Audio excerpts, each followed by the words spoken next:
Policy का नाम सुने कि नहीं, नई औद्योगिक नीति। उसमें से आप लोगों ने 3 चीज़ों का नाम पढ़ा होगा।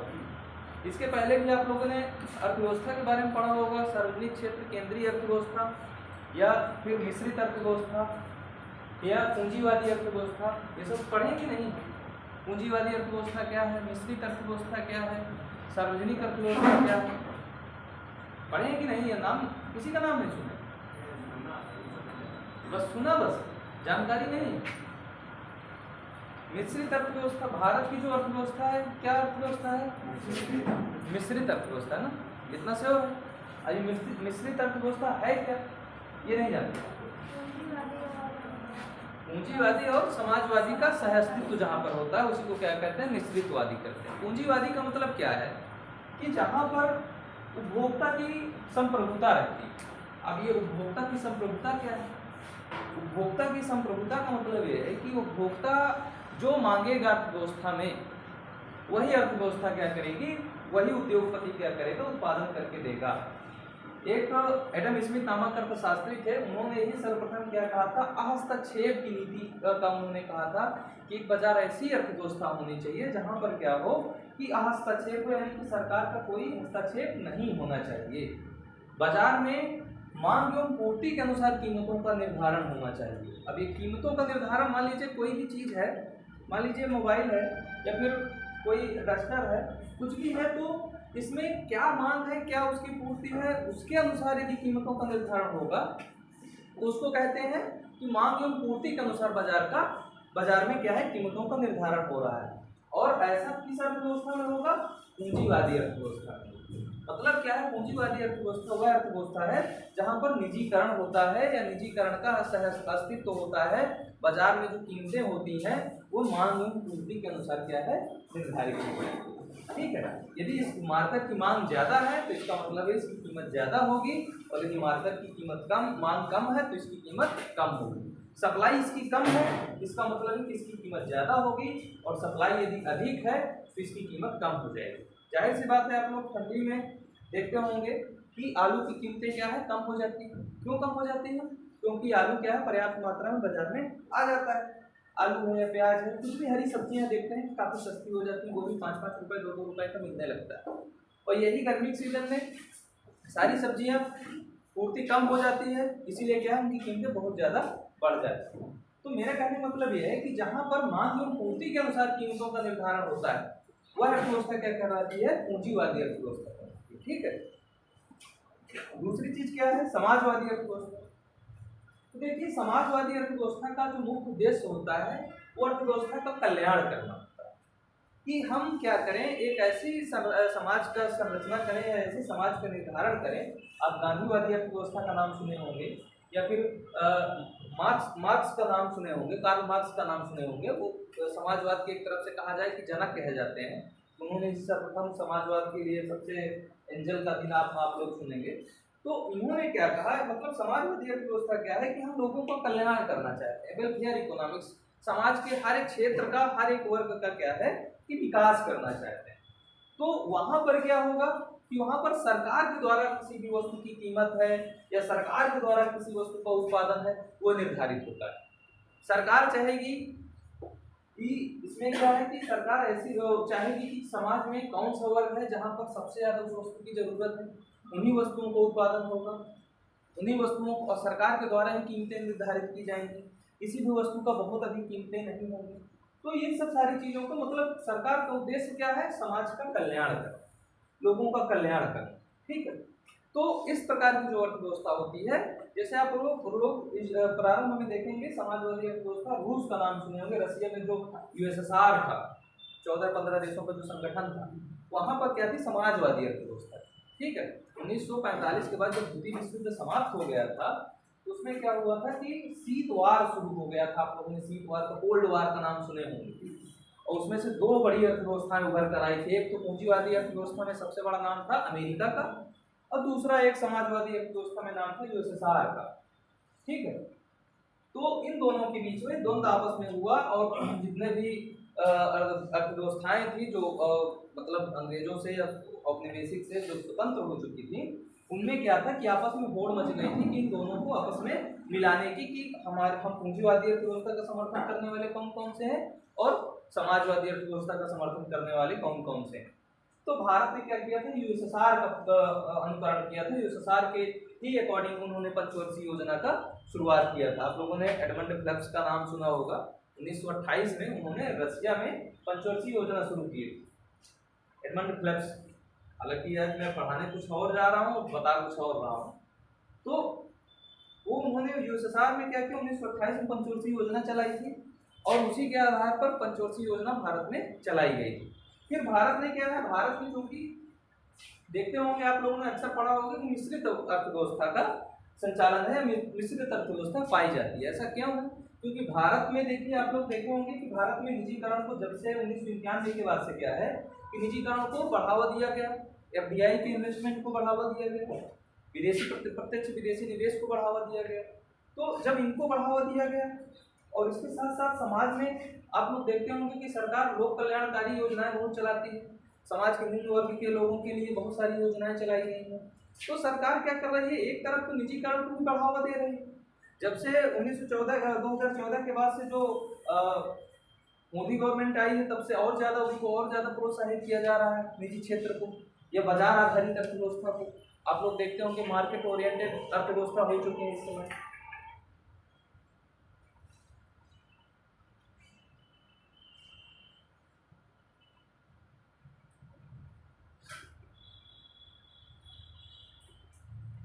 तो कहने का मतलब यह है कि जब एक तरफ क्या है कि निजीकरण को भी बढ़ावा दिया जा रहा है और दूसरी तरफ समाजवाद की कल्याणकारी अर्थव्यवस्था को भी, समाज के सभी वर्गों का लाभ और हित हो उसको भी बढ़ावा दिया जा रहा है। इसलिए भारत में क्या है, मिश्रित अर्थव्यवस्था पाई जाती है।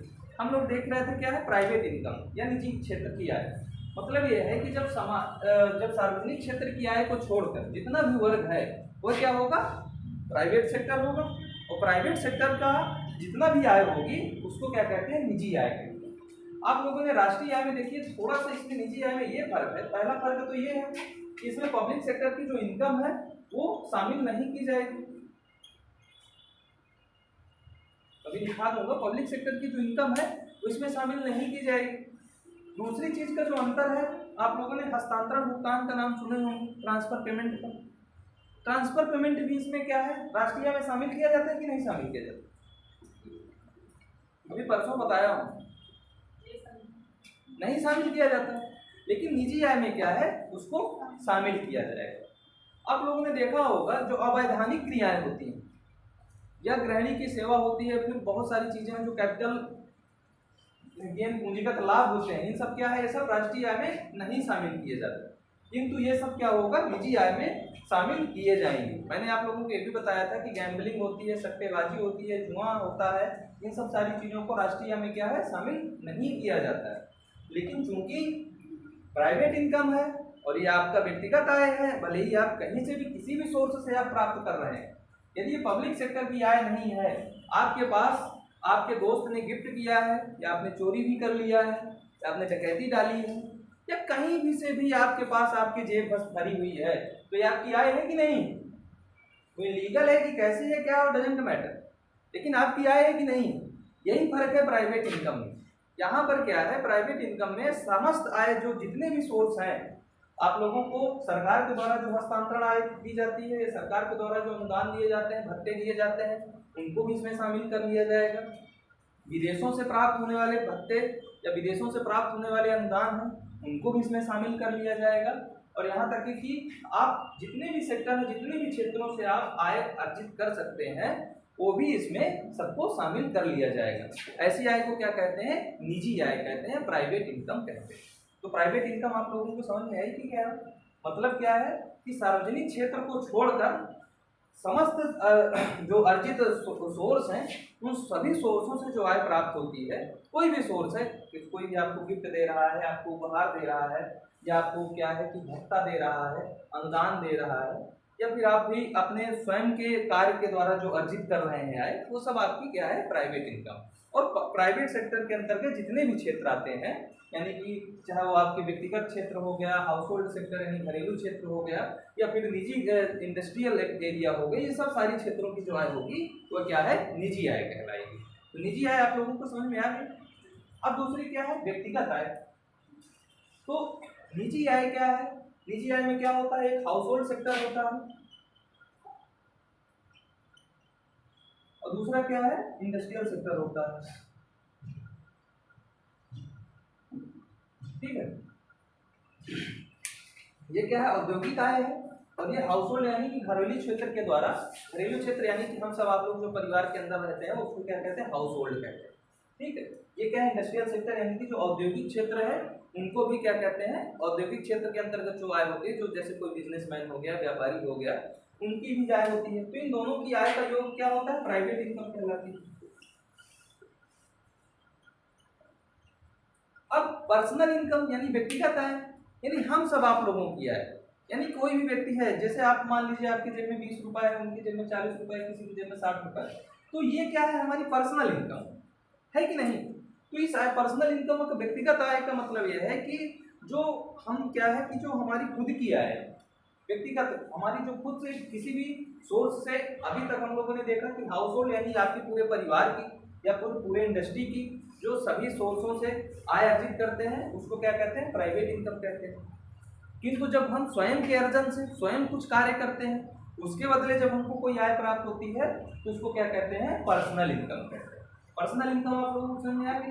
व्यक्तिगत आय हमारी स्वयं के, मान लीजिए मैं अभी आप लोगों को पढ़ा रहा हूँ, इसकी वजह से जो मुझे मिलेगा, पारितोषिक मिलेगा, वो क्या है, मेरी पर्सनल इनकम। मैं कॉलेज में पढ़ाता हूँ, उसकी जो मुझे इनकम मिलती है मेरी पर्सनल इनकम। आप लोग कुछ काम बाहर जाके करते हैं, आप लोगों को जो आय मिलता है वो क्या है, पर्सनल इनकम। अब एक चीज क्या है, पर्सनल डिस्पोजेबल इनकम।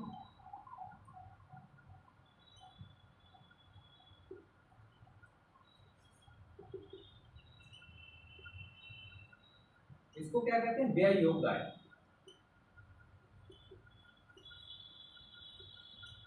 अब व्यय योग्य आय क्या है, अभी तक हम लोगों ने खाली देखा क्या है कि व्यक्तिगत आय,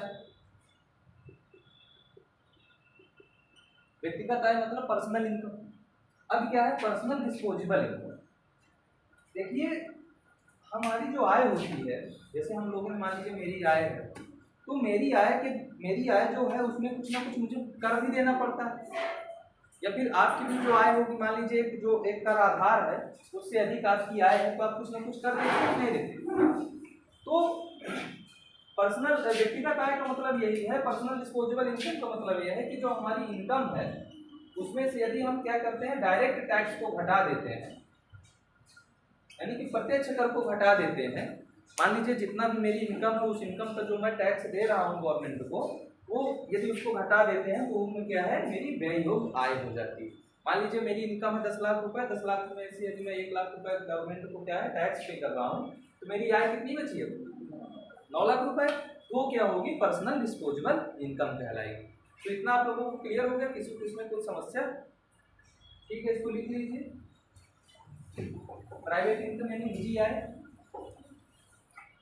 लेकिन डाल लीजिए प्राइवेट इनकम या निजी आय।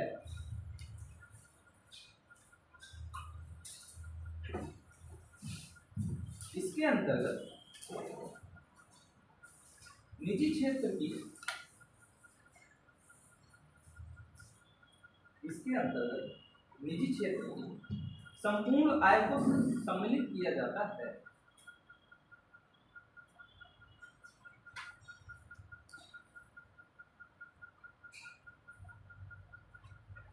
इसके अंतर्गत निजी क्षेत्र की संपूर्ण आय को सम्मिलित किया जाता है तथा अन्य स्रोतों से प्राप्त होने वाली गैर साधन आय भी सम्मिलित होती है, तथा अन्य स्रोतों से प्राप्त होने वाली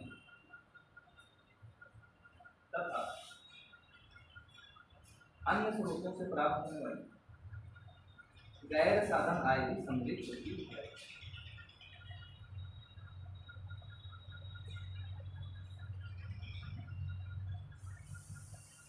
तथा अन्य स्रोतों से प्राप्त होने वाली गैर साधन आय भी सम्मिलित होती है।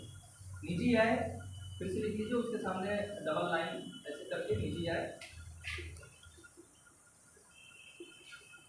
ऐसे करके लिख लीजिए। निजी क्षेत्र से प्राप्त होने वाली साधन आय, निजी क्षेत्र से प्राप्त होने वाली साधन आय,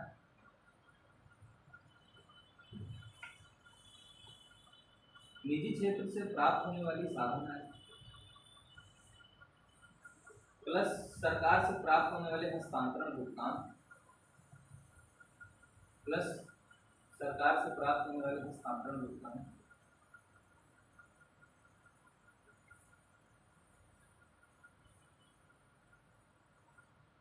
सरकार से प्राप्त होने वाले हस्तांतरण भुगतान प्लस विदेशों से प्राप्त होने वाली हस्तांतरण भुगतान, विदेशों से प्राप्त होने वाली हस्तांतरण भुगतान,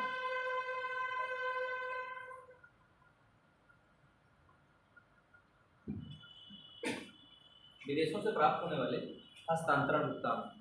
आप लोग बिल्कुल कंफ्यूज मत होइएगा, मैंने बार बार बताया है कि राष्ट्रीय आय में हस्तांतरण आय नहीं शामिल की जाती है, लेकिन निजी आय में हस्तांतरण आय शामिल की जाएगी। राष्ट्रीय आय में अवैधानिक क्रियाओं से जो अर्जित की जाएगी आय, चोरी से, डकैती से, गैम्बलिंग से या फिर किसी अन्य स्रोत से, तो आपकी राष्ट्रीय आय में शामिल नहीं की जाएगी, ठीक है। लेकिन निजी आय में उन सारी आयों को शामिल किया जाता है, ठीक है, क्योंकि वो आपकी व्यक्तिगत आय है, आप उसको व्यय कर सकते हैं। अब अगली हेडिंग डाल लीजिए व्यक्तिगत आय।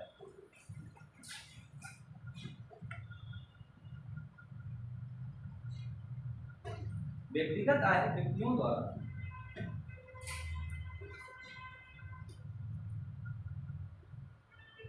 व्यक्तिगत आय व्यक्तियों द्वारा सभी स्रोतों से अर्जित आय का योग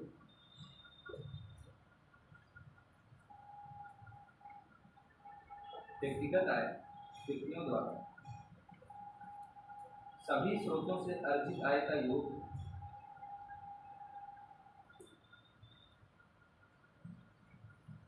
इस प्रकार व्यक्तिगत आय को ज्ञात करने के लिए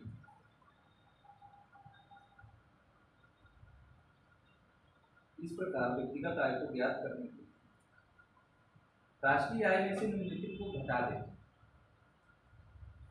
राष्ट्रीय आय में से निम्नलिखित को घटा देते। नंबर 1 पॉइंट, राष्ट्रीय आय में से निम्नलिखित को घटा देते। जो व्यक्तिगत आय है उसमें से कुछ सेक्टर में अभी बता रहा हूँ 3 पॉइंट, इनको क्या करेंगे, घटा देंगे और फिर मैं बताऊंगा किनको और जोड़ देंगे, ठीक। पहला पॉइंट है सामाजिक बीमा में लोगों द्वारा किए गए अंशदान।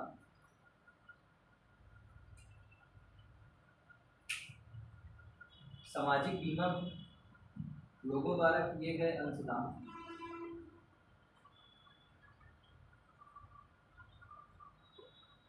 सामाजिक बीमा में लोगों द्वारा किए गए अंशदान। दूसरा पॉइंट है कंपनी लाभ पर कर दायित्व। कंपनी लाभ पर कर दायित्व, कर दायित्व का मतलब होता है लायबिलिटीज। कंपनी लाभ पर कर दायित्व। और तीसरा पॉइंट है अवितरित कंपनी लाभ। तीसरा पॉइंट है अवितरित कंपनी लाभ।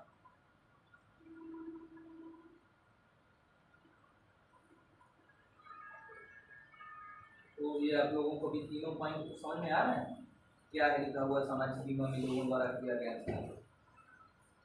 देखिए उसमें लिखा है सामाजिक बीमा, इसका मतलब पब्लिक सेक्टर, तो जो भी लोगों के द्वारा, जो कंपनी के द्वारा एक CSR का नाम सुने होंगे, कॉर्पोरेट सोशल रिस्पॉन्सिबिलिटी, नाम सुने आप इसका, पढ़े हैं कि नहीं? कॉर्पोरेट सोशल रिस्पॉन्सिबिलिटी, उसमें क्या होता है, एग्जैक्ट आइडिया नहीं है, 2 या 3% क्या है, 2% है शायद। तो क्या है कि आपकी आय का एक क्या होता है कि जैसे मान लीजिए उसका एक मापक तैयार किया गया है कि कोई भी उद्योग है, कोई भी औद्योगिक क्षेत्र है, वो 2 करोड़ या 5 करोड़ से अधिक इनकम यदि प्रॉफिट कमा रहा है तो क्या करेगा, अपनी प्रॉफिट का 2% क्या करेगा, सोशल रिस्पॉन्सिबिलिटी क्या है कि समाज में क्या है, सामाजिक बीमा में अंशदान करेगा, लोगों के कल्याण के लिए अंशदान करेगा। और वो अंशदान क्या अंशदान होंगे, स्वयं के कर्मचारियों को वेतन भत्ते में वृद्धि नहीं होगी, तो एक ऐसा अंशदान होगा जो लोगों के कल्याण के लिए होगा, गरीबी के लिए होगा या फिर और किसी अन्य क्षेत्र के लिए होगा, ठीक है। तो इस प्रकार के जो अंशदान होते हैं उसको क्या है, व्यक्तिगत आय का वो स्रोत नहीं होता है, क्योंकि मैंने आपको बताया ना कि ये क्या है, प्राइवेट एक इनकम होती है, एक इंडस्ट्रियल सेक्टर की इनकम होती है। तो इंडस्ट्रियल सेक्टर की इनकम में सामाजिक बीमा में किया गया अंशदान यानी कि क्या है, पब्लिक सेक्टर के अंतर्गत किया जा रहा है, तो क्या होगा, आपकी व्यक्तिगत आय का सोर्स नहीं होगा। बात समझ में आई कि सामाजिक बीमा में किया गया अंशदान वह क्या है, व्यक्तिगत आय का आपके हिस्सा नहीं है, क्योंकि आपने जो इंडस्ट्रियल सेक्टर था उसमें क्या है कि मान लीजिए उसके पास 10 लाख रुपए थे, तो उसने क्या किया, 20,000 रुपए क्या किए, लोगों को अंशदान दे दिए, तो अब आपके पास कितना बचेगा, 9,80,000 बचेगा ना, तो वो क्या होगा, उसको 20,000 रुपए उसको घटा दिया जाएगा आपकी व्यक्तिगत आय। दूसरा पॉइंट क्या है, कंपनी लाभ पर कर दायित्व। जब 10 लाख रुपए कोई कंपनी कमाई है तो उसमें क्या है, कुछ ना कुछ उसको कर देना पड़ेगा, तो जो कर होगा वो क्या होगा कि मान लीजिए 10 लाख रुपए में 50,000 रुपए कर देना पड़ा है, तो 50,000 रुपए को भी क्या है, घटा दिया जाएगा। कंपनी लाभ पर यानी कंपनी के जो लाभ हुआ है उसमें क्या है, कर दायित्व। ठीक है। तीसरा चीज क्या है, अवितरित कंपनी लाभ। अवितरित कंपनी लाभ ये है यानी कि ऐसा लाभ जो कंपनी ने प्राप्त किया है और आप लोगों को, मान लीजिए आप उस कंपनी के क्या है, कर्मचारी हैं, तो अब ये कर्मचारी हैं तो जो आपकी आय होगी वो क्या है, व्यक्तिगत आय होगी। अब जो व्यक्तिगत आय है तो मान लीजिए जो लाभ हुआ है वो आपको दिया ही नहीं गया है, तो आपकी आय का स्रोत होगा ही नहीं। ठीक है। तो इन तीनों चीजों को क्या है, यानी कि मान लीजिए उसने क्या किया, 1 लाख रुपए प्रॉफिट कमाया था, तो अवितरित कंपनी लाभ वो आपको दिया ही नहीं गया, तो अब उसमें से 80,000 70,000 पहले हो चुका था, 1 लाख रुपए और हटा दीजिए, तो क्या हो जाएगा, 8,30,000 रुपए बचेगा। तो ये जो तीनों चीजें होंगी ये क्या होगा, आपका व्यक्तिगत आय का हिस्सा होगा। और निम्नलिखित में से क्या है, जोड़ किसको देते हैं, लिख लीजिए, तथा निम्नलिखित को जोड़ देते हैं। अभी हम इनको क्या है, घटाते थे, इनको जोड़ देंगे, निम्नलिखित को जोड़ देते हैं, तथा निम्नलिखित को जोड़ देते हैं। पहला पॉइंट है सार्वजनिक ऋण पर प्राप्त ब्याज।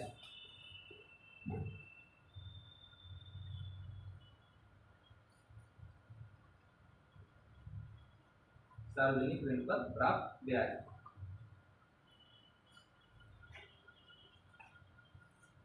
सार्वजनिक ऋण पर प्राप्त ब्याज। दूसरा पॉइंट है अवकाश प्राप्त लोगों का पेंशन।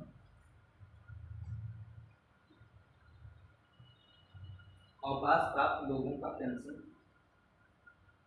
तीसरा पॉइंट है बेरोजगारी लाभ।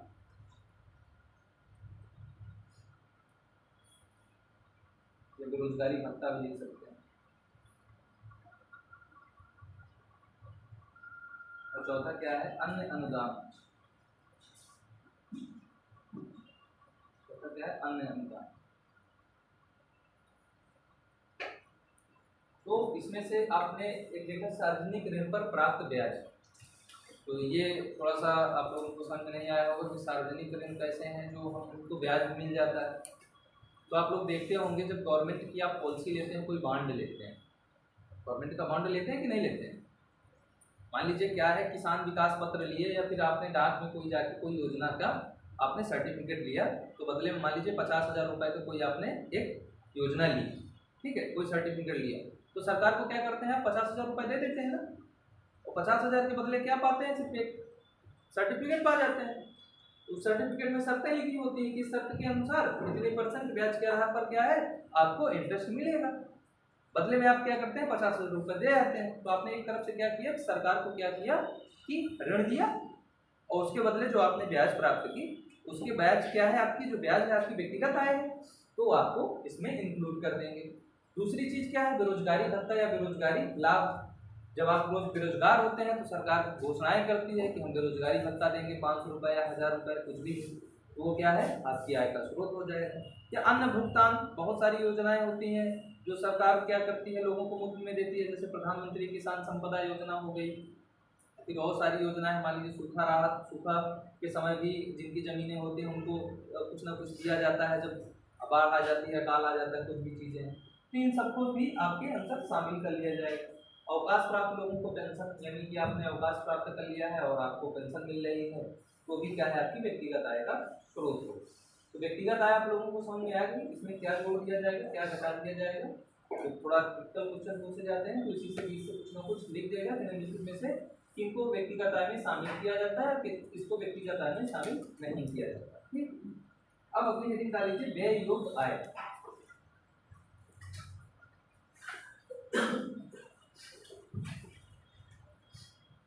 व्यय योग्य आय प्रत्यक्ष व्यक्तिगत करों को या प्रत्यक्ष व्यक्तिगत करों पुस्तक में आयकर लिख लीजिए।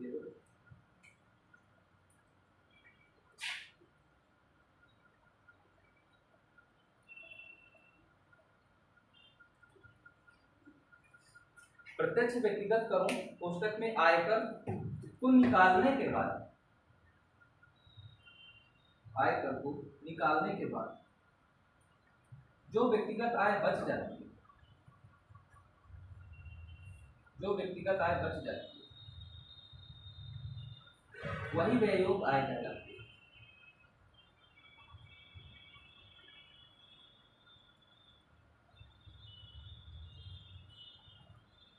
जो व्यक्तिगत आय बच जाती है वही व्यय योग्य आय कहलाती है। लिख लीजिए YD equal to YP minus YT। YD equal to YP minus YTD।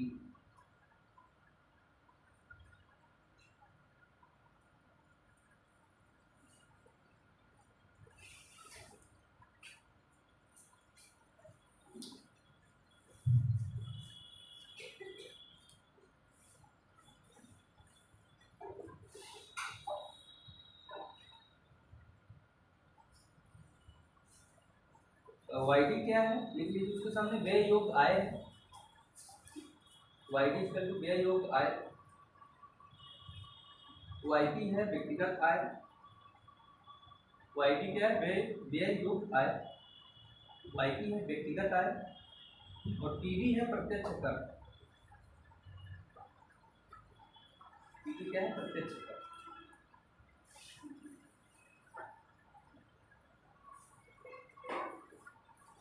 क्या है, प्रत्यक्ष कर। अब अगली हेडिंग डाल लीजिए आप लोग GDP और स्थितक।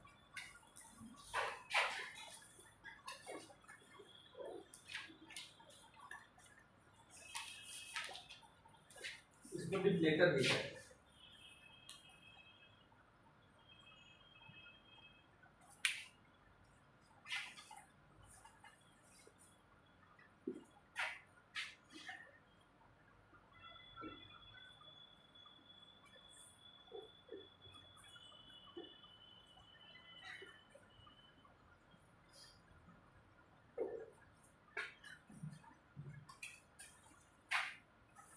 इसका फार्मूला है मौद्रिक GDP अपन मूल्य निर्देशांक।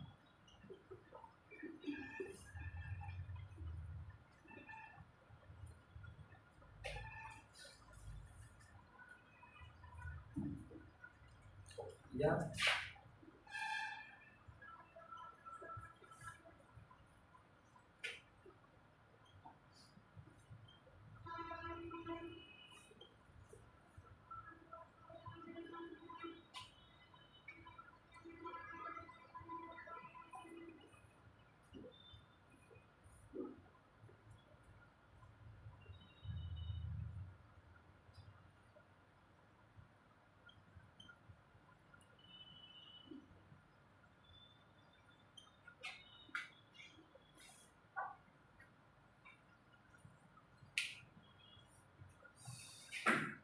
अक्सर आप लोगों से फार्मूला पूछ सकता है कि GDP और स्थितक क्या है, मौद्रिक GDP क्या है, GDP डिप्लेटर क्या है।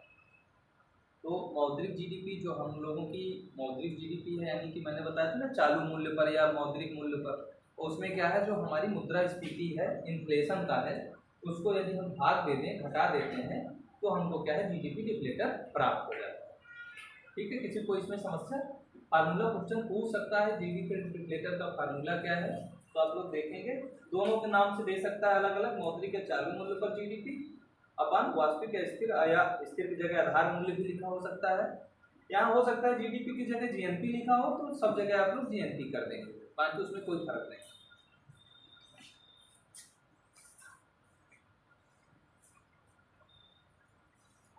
मूल्य निर्देशांक का मतलब यह है कि जो प्राइस इंडेक्स होता है आप लोगों का, हमेशा कीमतें देखते हैं ना, मुद्रास्फीति का जो सूचकांक, उसी को क्या कहते हैं, मूल्य निर्देशांक कहते हैं। अब एक चीज और है, आप लोगों ने इसका नाम कभी सुना है, बेस इफेक्ट किसे कहते हैं? ये भी नया चर्चा में आया था 2021 में। आधार प्रभाव,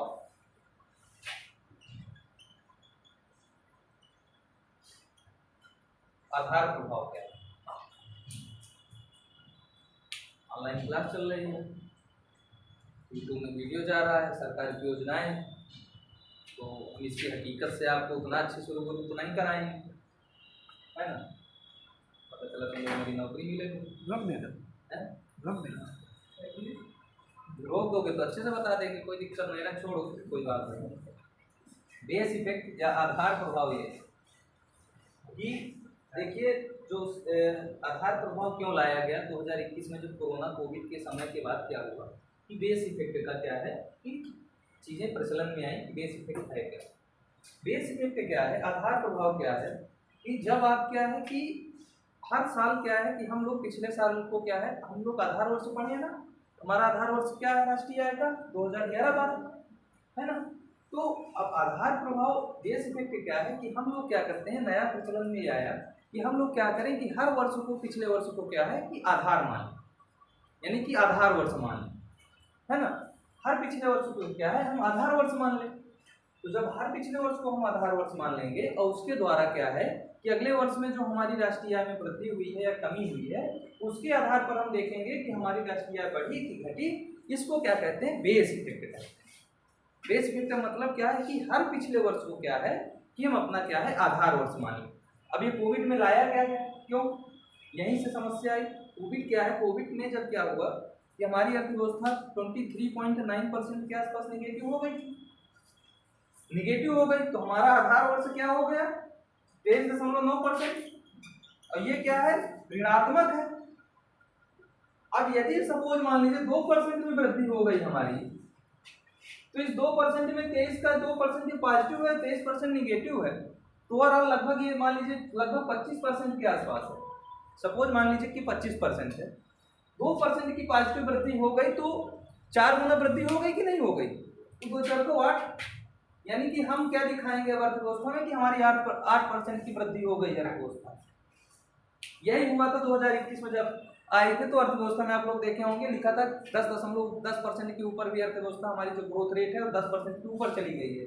जब 15.1 वास्तविक ग्रोथ होगी 15.1%, तो लोगों को लगा कि 15.1% भाई साहब अर्थव्यवस्था तो विश्व में इतनी किसी की है ही नहीं, सब 2% 3% में नाच रही है।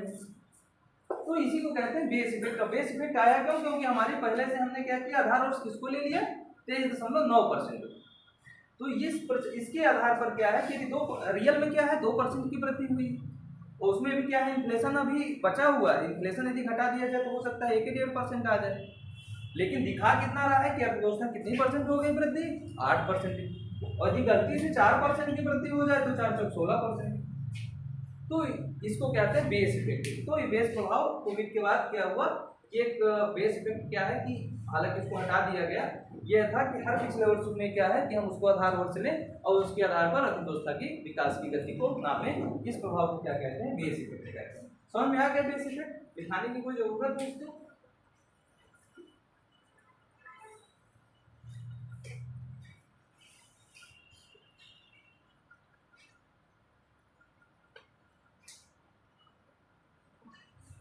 जब सरकार क्या करती है कि लोन कम रहते थे उसको दिखाया जाता था। आप लोग पहली पंचवर्षीय योजना, दूसरी, चौथी, पांचवी में जब देखेंगे तो लिखा रहता था $1 मिलियन का घाटा है। जब मिलियन के बाद क्या हुआ, हमारे घाटे और बढ़ गए, तो उसको दिखाने लगे $1 बिलियन का घाटा है। मिलियन में तो बहुत अंतर है ना, पूरा 100 का डिजिट बदल जाता है। लोगों को देखने में क्या लगे, मिलियन लिखा होगा 98 मिलियन, और वही बिलियन में लिख देंगे तो 9.8 बिलियन, है ना? लगेगा कि अरे इतना ही तो है, 9.8 बिलियन तो है। आप लोग मार्केट में जब जाते होंगे लिखा रहता कि फलाने पैंट 1999 का, दिखता रहता है कि 1999 का है, लेकिन हकीकत में क्या है, 1 रुपया लगा देंगे तो 2000 का हो जाएगा। 9,999 देखने में बहुत कम लगता है, लेकिन यही यदि 1,000 रुपये एक जीरो बढ़ा देंगे तो 10,000 हो जाता है, 1 रुपये भी बढ़ जाता है। तो ये सब तरीके होते हैं। अब आप लोग राष्ट्रीय आय के क्षेत्रक देख लीजिए कि पैराग्राफ चेंज कर लीजिए कि भारत में राष्ट्रीय आय के अनुमान के लिए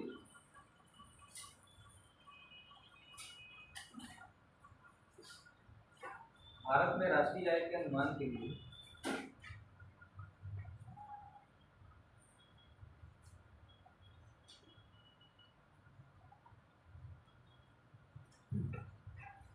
भारत में राष्ट्रीय आय के अनुमान के लिए सांख्यिकी संगठन ने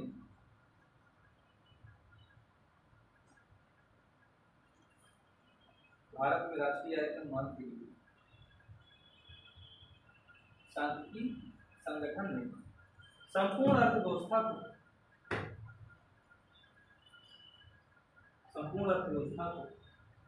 6 क्षेत्रों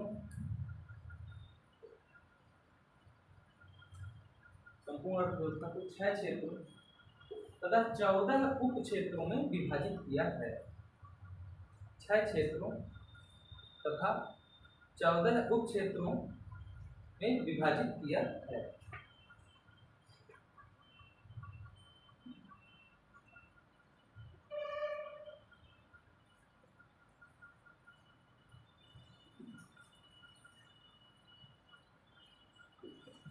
ये 6 क्षेत्र या 14 क्षेत्र लिखाना उतना इम्पोर्टेंट नहीं है। मुख्यतः आप लोगों ने सुना होगा कि 3 क्षेत्र अर्थव्यवस्था में होते हैं, प्राथमिक क्षेत्र, द्वितीयक क्षेत्र, तृतीयक क्षेत्र। इन्हीं का नाम सुने होंगे। प्राथमिक क्षेत्र में क्या क्या चीजें आती हैं, द्वितीयक क्षेत्र में उन सबको लिख लीजिए। अर्थव्यवस्था के मुख्यतः 3 क्षेत्र हैं। अर्थव्यवस्था के मुख्यतः 3 क्षेत्र हैं। नंबर 1 प्राथमिक क्षेत्र, उसके सामने लिख लीजिए नंबर 1 प्राथमिक क्षेत्र, उसके सामने कृषि पॉइंट डाल लिख लीजिए। पॉइंट नंबर 1 कृषि। दूसरा पॉइंट है वानिकी। तीसरा है मत्स्य पालन या मछली पालन। चौथा पॉइंट है खनन तथा उत्खनन।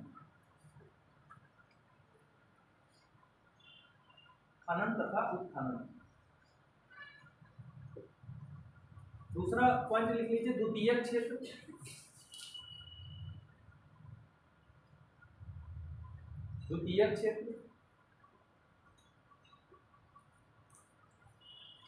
में है पहला पॉइंट विनिर्माण, मैन्युफैक्चरिंग से कहते हैं विनिर्माण। दूसरा पॉइंट है निर्माण।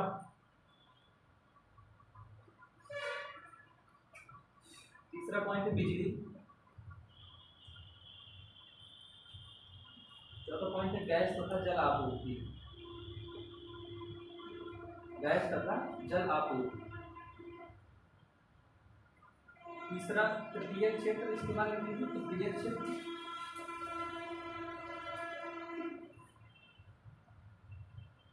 पहला पॉइंट है व्यापार, होटल, रेस्टोरेंट। व्यापार, होटल, रेस्टोरेंट। दूसरा पॉइंट लिख लीजिए लोक प्रशासन एवं प्रतिरक्षा।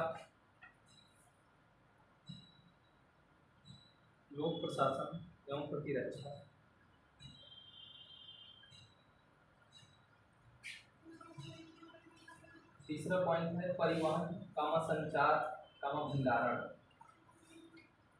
तीसरा पॉइंट है परिवहन, संचार, भंडारण। चौथा पॉइंट है चिकित्सा।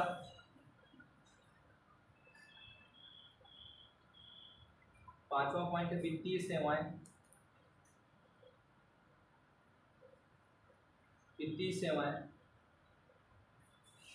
बैंकिंग, बीमा, उसी के सामने डैश करके बैंकिंग, बीमा।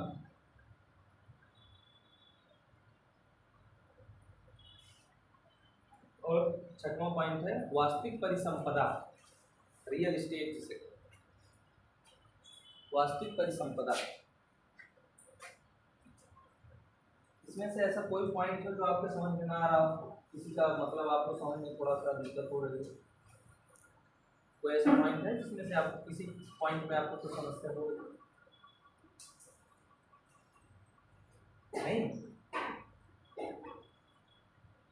मैं पूछूं फिर आपसे, वास्तविक परिसंपदा क्या है?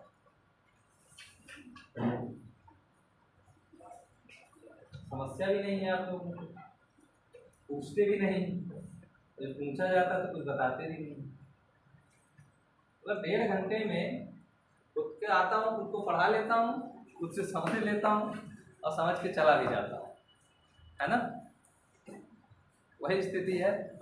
या तो पूछिए तो बता दीजिए मुझे लगे कि हाँ समझ में आ गया है। वास्तविक परिसंपदा से आप लोग क्या समझते हैं?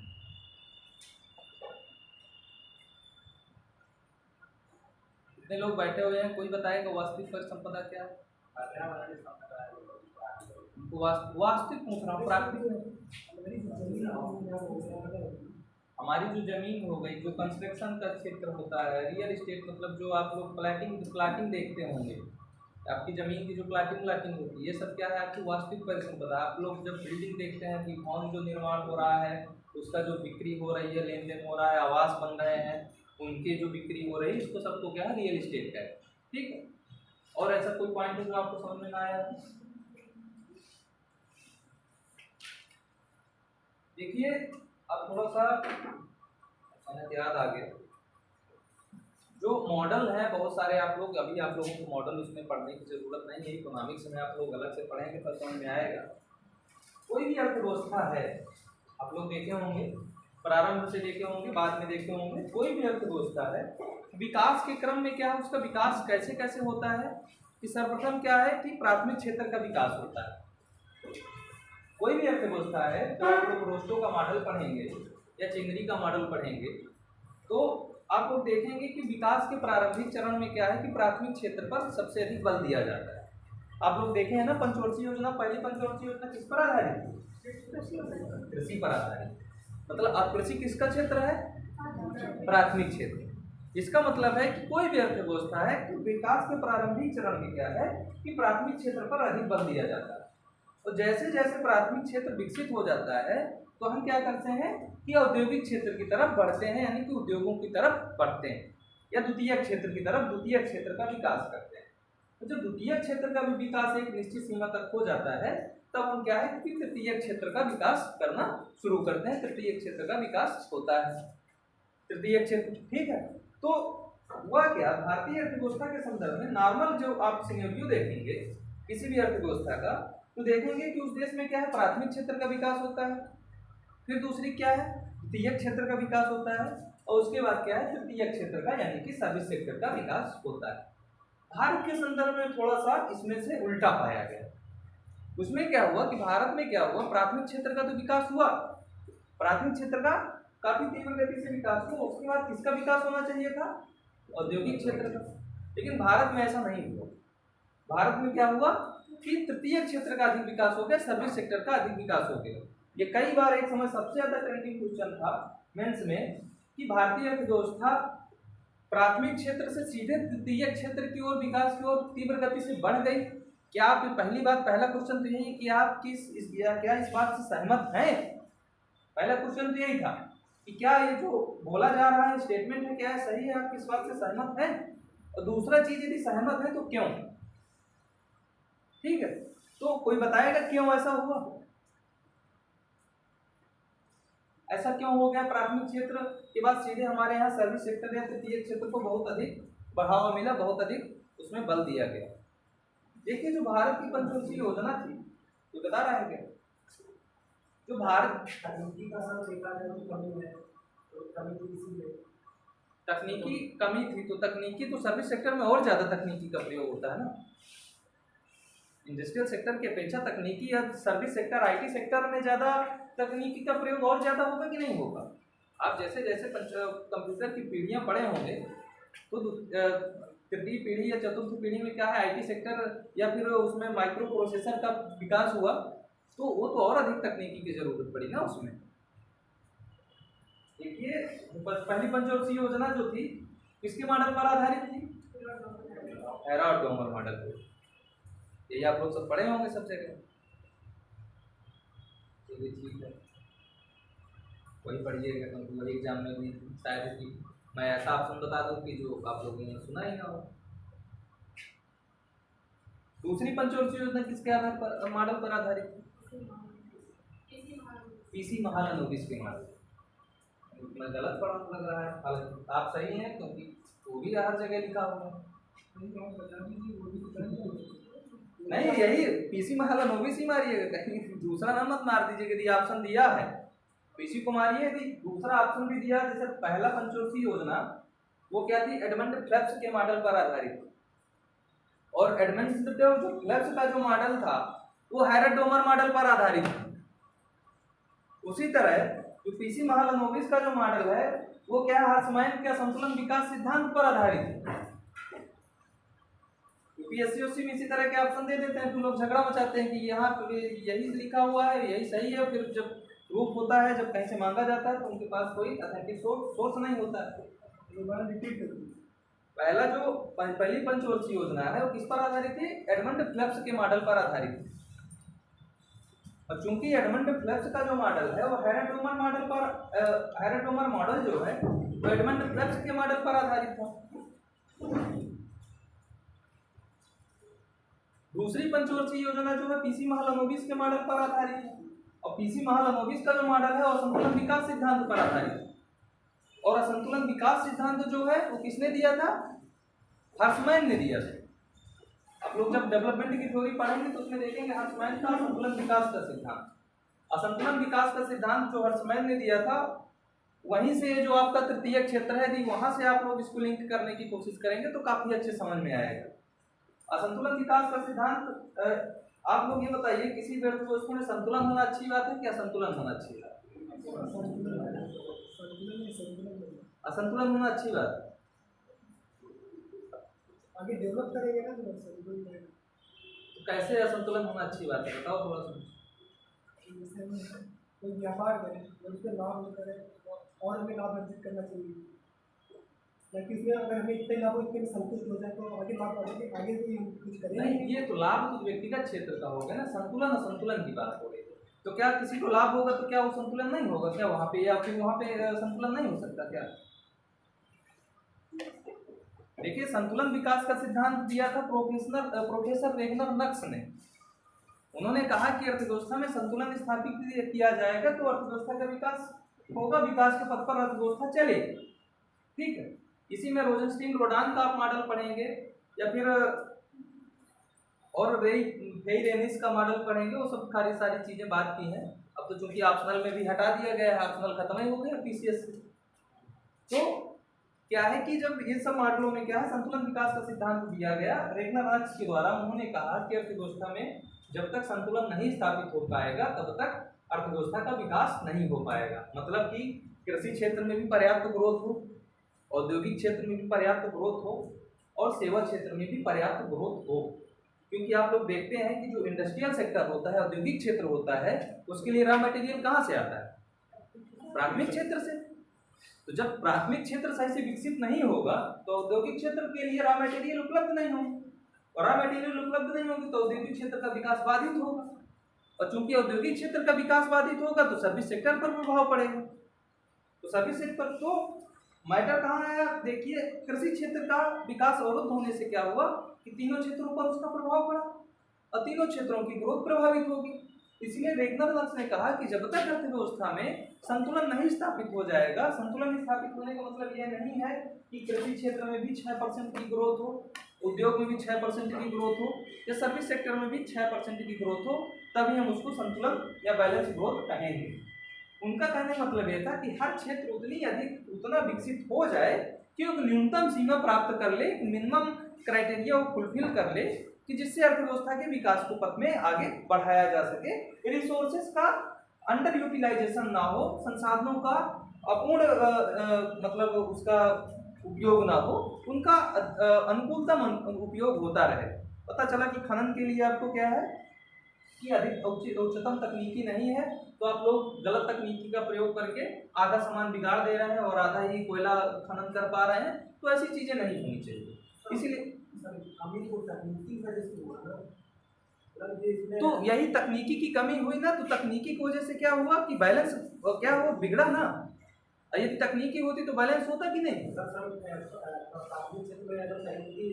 अच्छे तरीके से हो जाए, हमारे पास तकनीकी है तो सब उसको ग्रोथ करके तो वही चीज है ना, तो ये कैसे तकनीकी आएगी या फिर ये सब सारी चीजें क्या होंगी, जब तक नहीं आएगी तब तक बैलेंस कैसे हो पाएगा।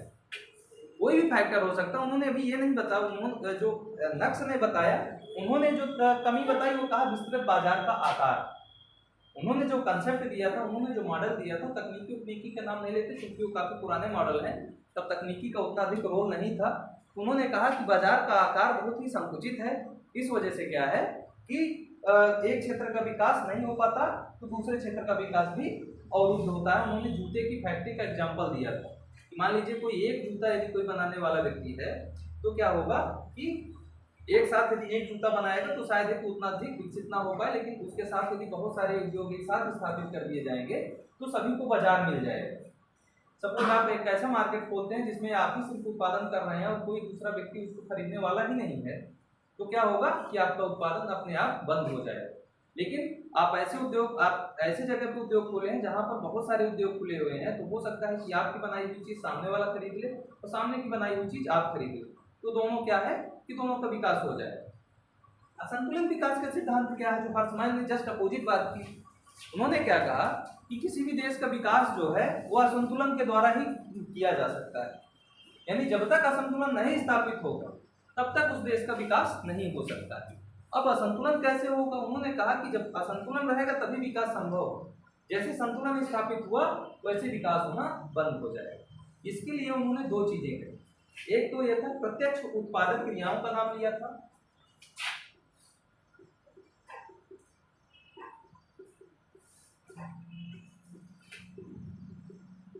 और दूसरा चीज क्या कहा था, सामाजिक उपरिव्यय पूंजी।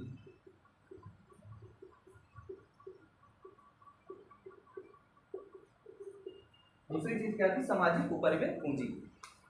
तो अब ये क्या है, सामाजिक उपरिव्यय पूंजी क्या है, सोशल ओवरहेड कैपिटल या डायरेक्ट प्रोडक्टिविटी एक्टिविटीज, प्रत्यक्ष उत्पादक है।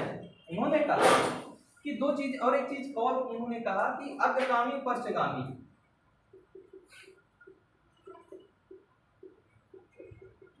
अग्रगामी पश्चगामी श्रृंखला प्रभाव का उन्होंने नाम लिया।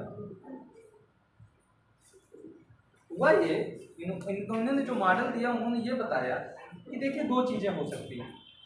सामाजिक उपरिव्यय पूंजी यानी कि सरकार क्या करे कि ऐसे जगहों पे निवेश कर दे जैसे कि अच्छे से बिजली की स्थापना कर, बिजली की व्यवस्था कर दे, अच्छे से यातायात परिवहन सुविधाएं खोल दे, बंदरगाह खोल दे, रेलवे, यातायात के जो संसाधन है, जितने भी इंडस्ट्रियल सेक्टर को जितनी भी संसाधनों की जरूरत होती है वह क्या करे कि सरकार पहले से स्थापित कर दे। सपोज हरदोई में क्या है कि कोई ऐसी फैक्ट्री नहीं स्थापित है, अभी कोई बड़ी फैक्ट्री हरदोई में नहीं।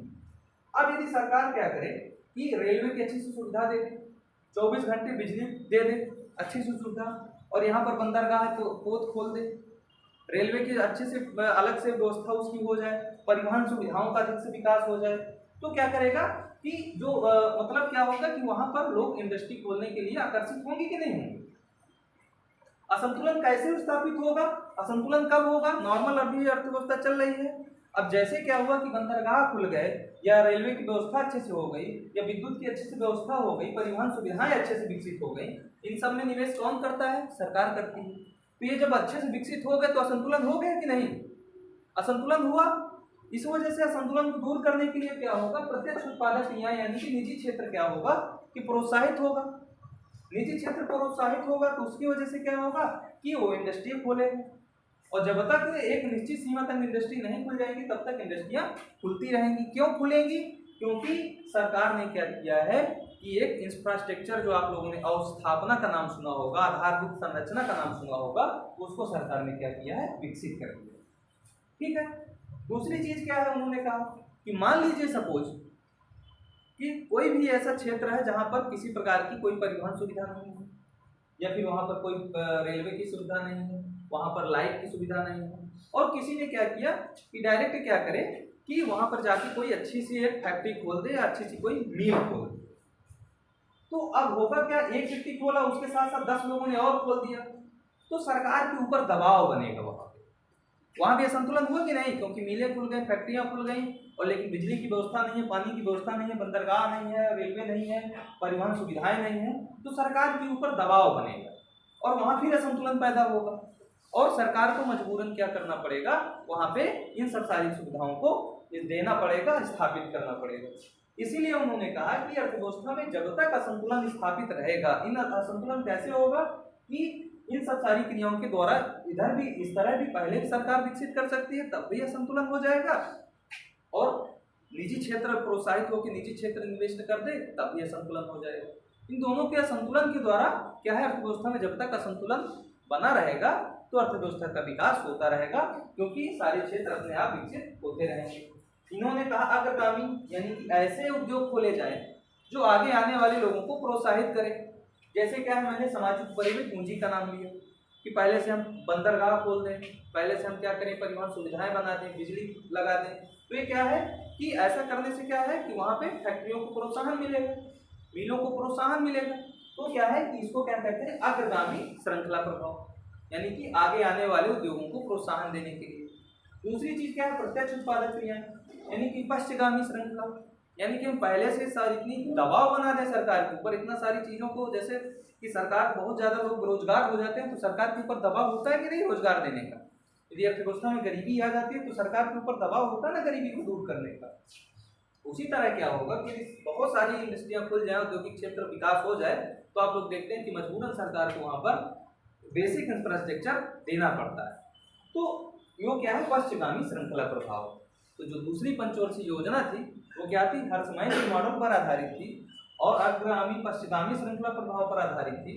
इसीलिए उन्होंने क्या किया कि सर्विस सेक्टर पर बहुत अधिक बल दे दिया गया कि सर्विस सेक्टर का जो विकास होगा उसकी वजह से क्या है कि एक तरफ से प्राथमिक क्षेत्र द्वितीय क्षेत्र के ऊपर दबाव पैदा होगा और वो क्या होगा, इन क्षेत्रों का विकास अधिक होता जाएगा।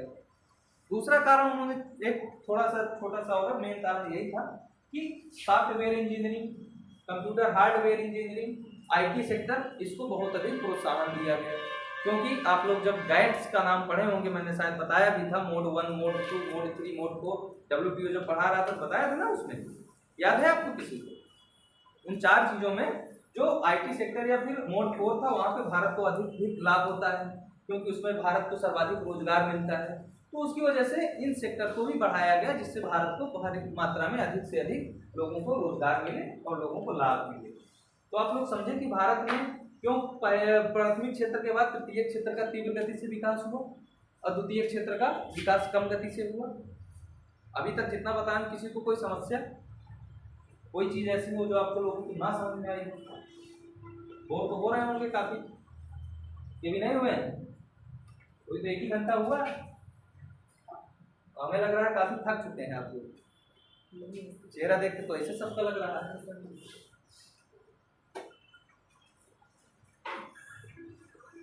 लिख लीजिए अगला जो मेन चीज एक ध्यान दीजिएगा, आप लोग जब पढ़ाई करेंगे देखेंगे तो हमेशा बजट पर और आर्थिक सर्वेक्षण पर, 2 चीजों पर आप लोगों को सबसे ज्यादा फोकस करना चाहिए, सबसे ज्यादा देखा जाना चाहिए। जब आप लोग कहते हैं कि करंट तो हम लोग बहुत पढ़े, बहुत सारी चीजों को देखे, लेकिन कुछ फंसा ही नहीं, होता है ना ऐसा, बहुत सारी चीजें पढ़ लेते हैं, देखते हैं कि कुछ फंसा ही नहीं। तो एक होती है स्मार्ट स्टडी, एक होती है कि नहीं बस लगे रहो, है ना। तो आप लोग ये देखा करिए न्यूज में कि सबसे ज्यादा चल क्या रहा है, जो सबसे ज्यादा फोकस किया जा रहा होगा किसके द्वारा, गवर्नमेंट के द्वारा, सरकारी योजनाएं किसमें सबसे ज्यादा फोकस किया जा रहा है, किसके बारे में सबसे ज्यादा बात की जा रही है। जैसे समय आप लोग पढ़े होंगे आज़ादी का अमृत महोत्सव, आज़ादी का अमृत महोत्सव, एक समय 2018-19 के समय आयुष्मान भारत योजना का नाम बहुत ज्यादा सुने रहे हैं। इस समय सबसे ज्यादा आज़ादी का अमृत महोत्सव हर जगह चल रहा है। तो अब जाहिर सी बात है कि कहीं भी मेंस में पूछा जाएगा तो आज़ादी का अमृत महोत्सव के बारे में कुछ ना कुछ क्वेश्चन पूछा जाएगा। आप लोग देखेंगे बजट में कि बजट में कौन कौन सी योजनाओं के बारे में चर्चा की गई, बजट में किन किन योजनाओं के लिए क्या क्या फंडिंग है, उनके लिए सबसे बड़ी चीज़ क्या है कि सरकार ने किन किन योजनाओं को वर्तमान में अस्तित्व बना के रखा हुआ है और उसके बारे में किन किन योजनाओं के बारे में चर्चा की है। उन्हीं योजनाओं पर सबसे ज़्यादा आप लोगों को फोकस करना होता है, उन्हीं योजनाओं को सबसे ज़्यादा पढ़ना होता है।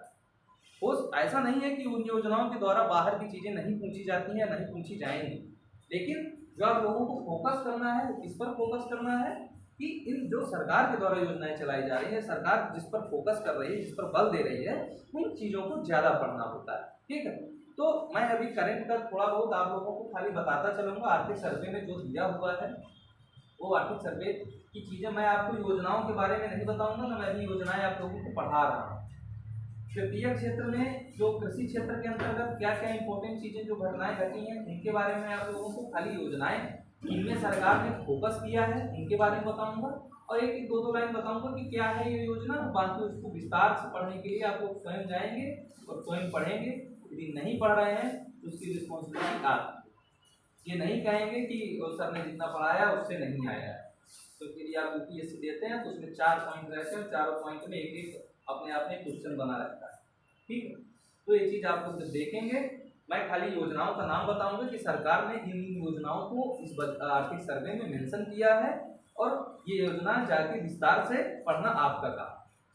सारी योजनाओं को जाएंगे आप अच्छे से पढ़ेंगे, कहीं भी किसी भी सोर्स से, बहुत सारे गूगल में देखेंगे, किसी भी जगह पे जाएंगे, करंट अफेयर्स देखेंगे, उन योजनाएं आपको आसानी से मिल जाएंगी।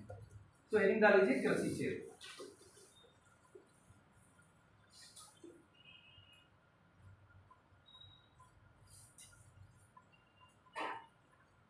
भारत में कृषि में पिछले 6 वर्षों में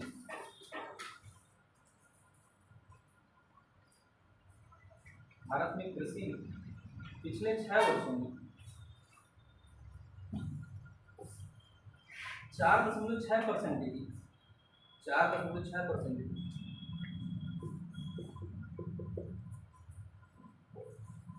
औसत वार्षिक वृद्धि दर दर्ज की गई है।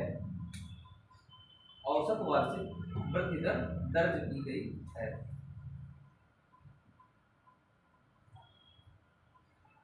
पॉइंट वाइज ऐसे करके स्टार बना के पॉइंट वाइज लिखते जाइएगा। ठीक, ये पहला पॉइंट था। दूसरा पॉइंट इस तरह स्टार लगा के लिख लीजिए। वर्ष 2018-19 में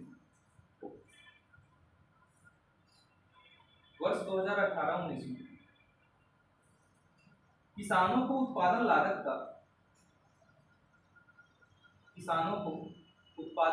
का कम से कम 1.5 गुना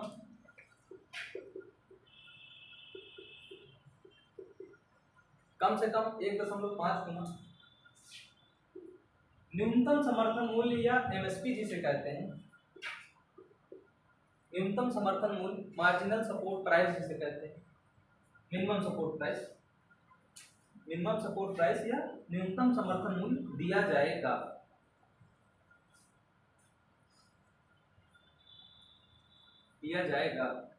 आप लोग बताएंगे कितने फसलों के लिए एमएसपी दिया जाता है? न्यूनतम समर्थन मूल्य कितने फसलों के लिए दिया जाता है? 14 फसलों के लिए,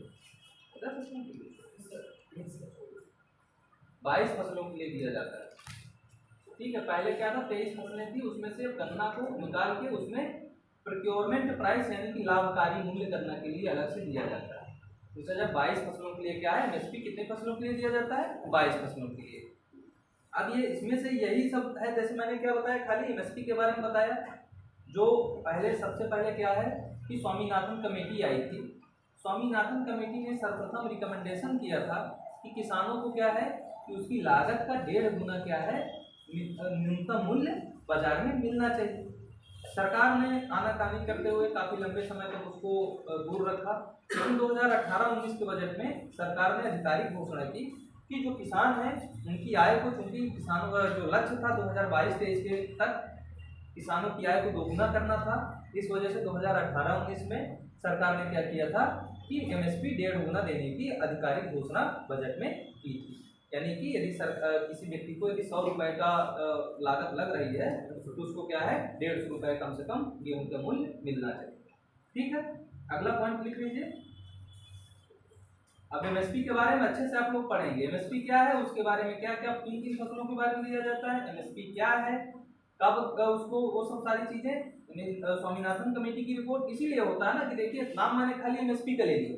अब एमएसपी के बारे में पढ़ें तो एमएसपी कब आया, स्वामीनाथन कमेटी की रिपोर्ट क्या है, फिर एमएसपी के लिए आप लोग लागत का नाम पढ़ेंगे, C1 लागत, C2 लागत, AF लागत, इन सब लागत, ये C3 लागत एक होती है। ये लागतें क्या है? तो जब हम एमएसपी पढ़ेंगे तो एमएसपी के बारे में बहुत सारी चीजें हमें लग रहा है कि घंटा 1.5 घंटा खाली पढ़े तो एमएसपी के बारे में पढ़ेंगे। तो ये सब सारी, अब टीचर क्या है, खाली एमएसपी बता के आप लोगों को निकल लेगा। बाकी आपका काम है कि एमएसपी क्या है, कब आया, क्या उसकी कौन सी लागत पर आधारित है, एमएसपी कब दिया जाता है, उसके लिए अभी तत्काल में सरकार का सबसे ज्यादा विरोध क्यों किया गया। ये किसान बिल के बारे में आप लोगों ने पढ़ा होगा। सबसे ज्यादा विरोध एमएसपी को वजह से ही हुआ, क्योंकि सरकार कहती है कि आप आधिकारिक घोषणा करिए इसकी, खाली बजट में हुआ, इसका कोई भी संवैधानिक उल्लेख नहीं है कहीं पे। उसके लिए काफी मार वो हुआ, 700 किसान भी मारे गए, देखे होंगे आप, ईस्ट यूपी और पंजाब। ये सब सारी चीजों से आप लोग अवगत रहेंगे, जानकारी लेंगे, तभी सब सारी चीजों को आप लोगों को ब्रॉड तरफ से नॉलेज इकट्ठा हो पाएगा। अगला पॉइंट लिख लीजिए, 1998 में किसान क्रेडिट कार्ड योजना शुरू की गई। 1998 में किसान क्रेडिट कार्ड योजना शुरू की गई थी। अब ये सब आर्थिक सर्वे में मेंशन है, ठीक है। तो किसान क्रेडिट कार्ड योजना 1998 में तो शुरू की गई, लेकिन अगला पॉइंट लिख लीजिए, लेकिन मत्स्य एवं पशुपालन के लिए, लेकिन मत्स्य एवं पशुपालन के लिए 2018-19 में मत्स्य एवं पशुपालन के लिए 2018-19 में किसान क्रेडिट कार्ड की सुविधा शुरू की गई थी। किसान क्रेडिट कार्ड KCC जिसे कहते हैं 2018-19 में मत्स्य एवं पशुपालन के लिए। देखिए कृषि क्षेत्र के लिए किसान क्रेडिट कार्ड कब आ गया था? 1998 में। लेकिन उसका और अधिक विस्तार किया गया, किसके लिए कि आप मछली पालन करेंगे या पशुपालन करेंगे, उसके लिए भी आप क्या है, किसान क्रेडिट कार्ड की योजना का लाभ ले सकते हैं। तो कब आया था? 2018-19 में, ठीक है। अगला पॉइंट लिख लीजिए, कृषि में निजी निवेश, कृषि में निजी निवेश 9.3% हो गया है। 9.3%, कृषि में निजी निवेश 9.3% हो गया है। अगला स्टार लगा के हेडिंग लिख लीजिए, संयुक्त राष्ट्र महासभा ने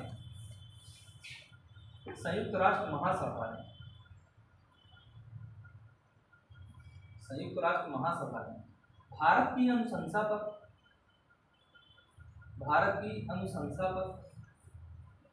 भारत के कहने पर रिकमेंडेशन देने पर 2023 को अंतरराष्ट्रीय मोटा अनाज वर्ष 2023 को अंतरराष्ट्रीय मोटा अनाज वर्ष घोषित किया है। अंतरराष्ट्रीय मोटा अनाज वर्ष घोषित किया है। भारत एशिया का 80%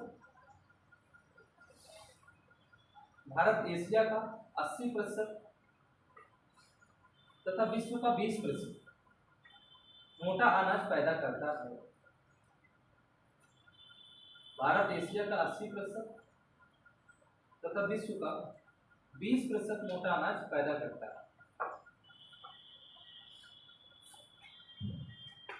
अगला स्टार लगा के लिख लीजिए, जैविक कृषि करने वाले किसानों की संख्या, जैविक कृषि करने वाले किसानों की संख्या भारत में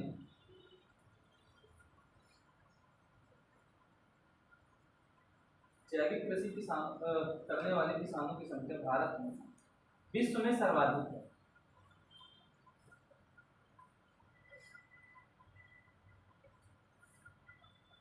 विश्व में सर्वाधिक। सही बताइए, पूर्णतः जैविक कृषि करने वाला राज्य कौन सा है? सिक्किम ना। कब हुआ था घोषित?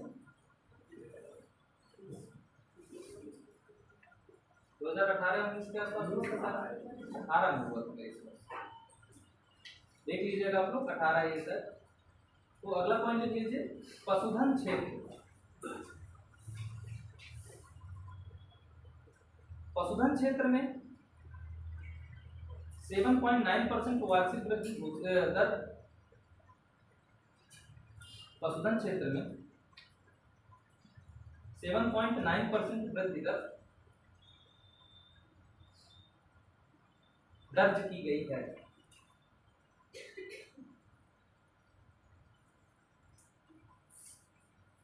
अगला स्टार लगा कि मत्स्य पालन में औसत वार्षिक वृद्धि दर 7%।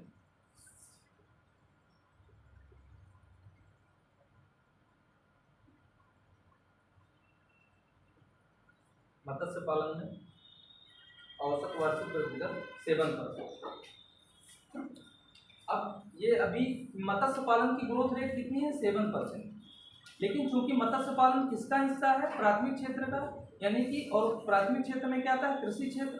तो कृषि क्षेत्र में विकास की दर जो है उसमें क्या है? मत्स्य पालन का कितना योगदान है? जैसे मत्स्य पालन में क्या, कृषि क्षेत्र में क्या आ जाता है? मछली पालन, कुक्कुट पालन, या फिर क्या है, वानिकी, लट्ठा, ये सब सारी चीजें उसमें शामिल होती हैं। तो उसमें कृषि क्षेत्र मत्स्य पालन का कितना योगदान है?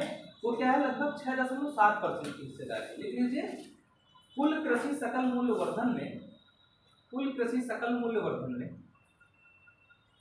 कुल कृषि सकल मूल्य वर्धन में मत्स्य पालन की हिस्सेदारी 6.7% है। 6.7%। पिछली बार शायद यही क्वेश्चन पीसीएस में पूछा गया था, इसलिए 1-2 साल पहले। मतलब ये डाटा नहीं था, डेटा दूसरा था कि कृषि क्षेत्र में मत्स्य पालन का योगदान कितना है और मत्स्य पालन की ग्रोथ कितनी है। स्टेटमेंट क्या दिए थे? दोनों का जस्ट अपोजिट दे दिया। मतलब कि कृषि क्षेत्र की जो ग्रोथ रेट है वो क्या थी कि जो कृषि क्षेत्र में मत्स्य पालन का योगदान था उसका जस्ट अपोजिट दे दिया था कि मत्स्य पालन का ग्रोथ रेट उसकी जगह लिख दिया था, और जहां मत्स्य पालन की ग्रोथ रेट है वहां पर कृषि क्षेत्र का योगदान दे दिया।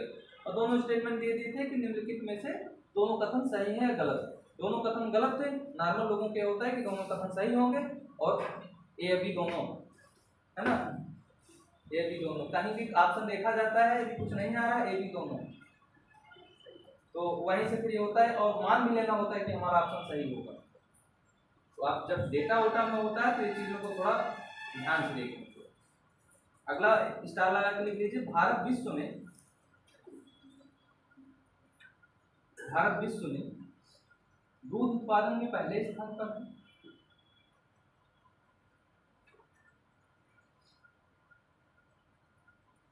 भारत विश्व में दूध उत्पादन में पहले स्थान पर है। अंडे के उत्पादन में तीसरे स्थान पर है।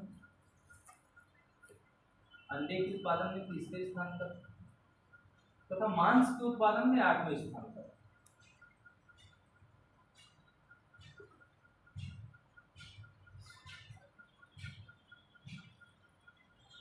तथा मांस के उत्पादन में 8वें स्थान पर।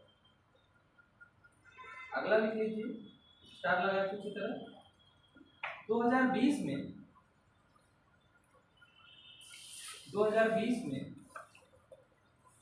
15,000 करोड़ रुपए,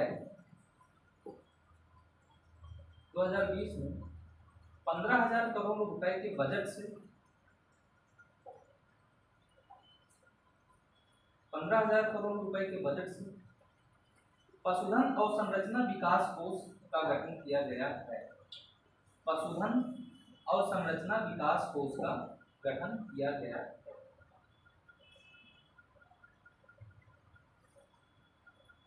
अभी पशुधन अवसंरचना विकास कोष का गठन तो आप लोगों ने लिख लिया है कि 2020 में किया गया। ठीक है, मल्टीपल चॉइस क्वेश्चन में पूछ सकता है पशुधन अवसंरचना विकास कोष की स्थापना कब हुई? तो 2020 में। उसका फंड क्या था? 15,000 करोड़ रुपए।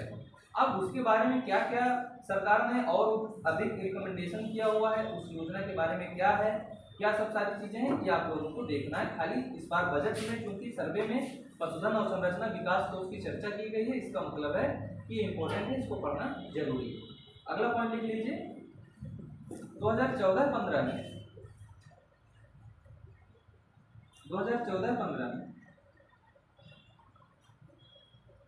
राष्ट्रीय पशुधन मिशन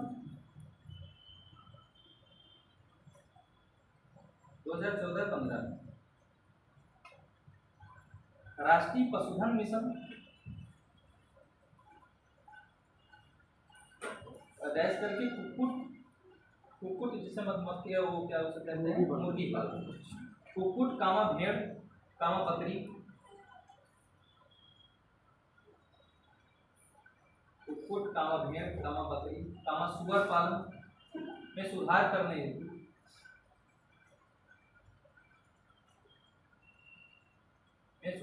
हेतु इस मिशन की शुरुआत की गई।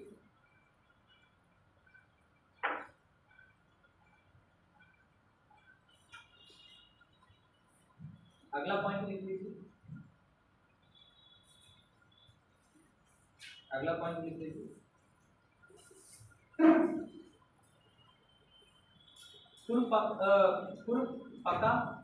खुरपका जानवर होते हैं, उनके जो नीचे पैर के नीचे होता है, उनके जो खुर होते हैं, ठीक है, तो उनमें रोग हो जाता है, कभी कभी उनका सड़वड़ जाता है, तो उसी को खुरपका कहते हैं।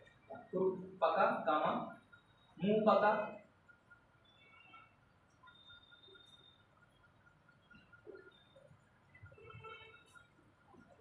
को नियंत्रित करने के लिए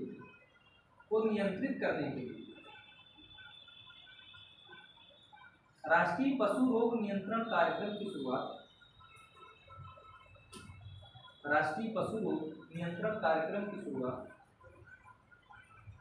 2019 में की गई। 2019 में राष्ट्रीय पशु रोग नियंत्रण कार्यक्रम की शुरुआत 2019 में की गई थी।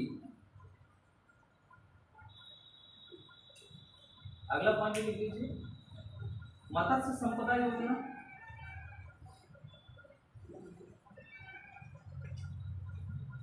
मत्स्य संपदा योजना 2020 में मछली पालन को बढ़ावा देने के लिए शुरू की गई थी। मत्स्य संपदा योजना 2020 में मछली पालन को बढ़ावा देने के लिए शुरू की गई। इनका डेट भी इम्पोर्टेंट है और उनके बारे में भी जानना आप लोगों को बहुत इम्पोर्टेंट है। अगला पॉइंट लिख लीजिए, पीएम किसान योजना कब आई थी? पीएम किसान योजना बहुत ज्यादा चर्चित में रहा है, लगातार चर्चित में लगातार चला रहा है। पीएम किसान योजना है क्या? आप लोगों के यहाँ खेती होती है? हाँ, वही 2000 रुपए क्या है कि हर 4 महीने में किस्त वाई किस्त सरकार क्या है कि किसानों को देती है। किसान सम्मान निधि उसे कहते हैं, ठीक। पीएम किसान योजना, तो ये क्या है कि 1 दिसंबर 2018 को स्थापित की गई थी। 2018 से लगातार इसको संचालित किया जाता है। पीएम किसान योजना लिख लीजिए, 1 दिसंबर 2018 में ये लागू की गई। इसके बारे में आप लोग जान ही रहे हैं कि हर 4 महीने में सब पहले क्या था कि 2 एकड़ से जिसके बाद हेक्टेयर से ज़्यादा जिसकी ज़मीन थी उसको इसमें शामिल नहीं किया गया। बाद में क्या किया गया कि सभी को शामिल कर लिया गया, यानी कि हर एक किसान चाहे जिसके पास जितनी ज़मीन हो, पीएम किसान सम्मान निधि योजना का उसके वो व्यक्ति क्या है, हकदार है और ले सकता है। राष्ट्रीय खाद्य सुरक्षा योजना के तहत, अगला पॉइंट लिख लीजिए, राष्ट्रीय खाद्य सुरक्षा योजना के तहत राष्ट्रीय खाद्य सुरक्षा योजना के तहत अधिनियम जारी कीजिए। कब आया था राष्ट्रीय खाद्य सुरक्षा अधिनियम? 2013 में। इसमें से 80 करोड़ आबादी को कवर, लगभग 80 करोड़ आबादी को कवर किया गया है। लगभग 80 करोड़ आबादी को कवर किया गया है। लगभग 80 करोड़ आबादी को कवर किया गया। अगला 2-3 लाइन बचा हुआ है। One nation one ration card, यानी कि एक राष्ट्र एक राशन कार्ड की योजना की शुरुआत कब हुई थी? 2019 में। एक राष्ट्र एक राशन कार्ड योजना की शुरुआत 2019 में हुई। डेट लिखाई दे रहे हैं, बाकी इसके बारे में आप लोगों को विस्तार से पढ़ना है, विस्तार से जानकारी लेना है, ठीक है। अगला लिख लीजिए 42.6% रोजगार में कृषि क्षेत्र में या कृषि क्षेत्र का 42.6% रोजगार में हिस्सा है। कृषि क्षेत्र का 42.6% रोजगार में क्या है, हिस्सा है। और जीडीपी में क्या है 16.92। ये क्या है, जीडीपी में रोल है उसका, और ये क्या है, एम्प्लॉयमेंट में यानी रोजगार में। रोजगार में कितना हिस्सा है, 42.6% कृषि क्षेत्र का, और जीडीपी में कितना है 16.92%। अगला एक लास्ट लाइन लिख लीजिए कि भारतीय मोटा अनाज अनुसंधान संस्थान, भारतीय मोटा अनाज अनुसंधान संस्थान हैदराबाद में स्थित है। हैदराबाद में स्थित है। भारतीय मोटा अनाज अनुसंधान संस्थान हैदराबाद में स्थित है। तो आज के लिए इतना काफ़ी है। कल हम लोग इंडस्ट्री सेक्टर के बारे में और सर्विस सेक्टर के बारे में जो जो योजनाएं हैं, इसमें से जितनी योजनाएं लिखाया हूँ मैं आप लोगों को, इन सारी योजनाओं के बारे में आप लोगों को अच्छे से पढ़ना है। कुछ नहीं जान रहा है तो कम से कम इतना तो जरूर जानिए कि योजना आई है तो क्या है उसके बारे में, कब आई है, और एक बेसिक जो 4-6 लाइन उसमें है क्या सब सारी चीज़ें, इतने के बारे में आप लोगों को जानकारी रखना है। ठीक है, बस ये